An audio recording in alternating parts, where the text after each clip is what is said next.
March 15th. It is in the process of being worshipped that God communicates His presence to men. C.S. Lewis. C.S. Lewis was a renowned theologian, scholar, author, and Christian apologist of the 20th century. Today, we will look at how he resolved what was a crisis of faith for him.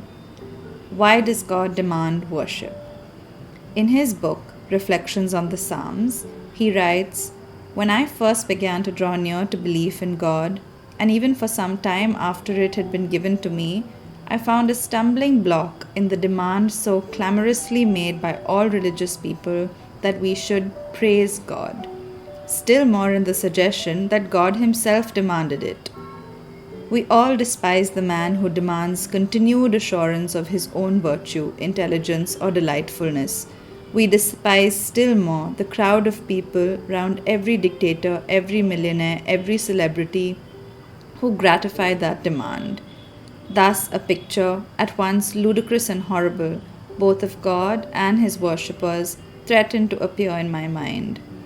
The Psalms were especially troublesome in this way. C.S. Lewis came to understand, however, that like everything else God demands of us, worship is for our benefit, not God's. It is in the place of worship that we are able to see God more clearly. For it isn't just that we draw close to God in worship, He also draws close to us, and His presence is often more real to us in worship than any other time.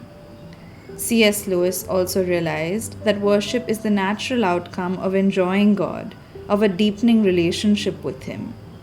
In his words, "I think we delight to praise what we enjoy because the praise not merely expresses but completes the enjoyment. It is its appointed consummation. It is not out of compliment that lovers keep on telling one another how beautiful they are. The delight is incomplete till it is expressed. It is frustrating to have discovered a new author and not to be able to tell anyone how good he is. To come suddenly at the turn of the road upon some mountain valley of unexpected grandeur and then to have to keep silent.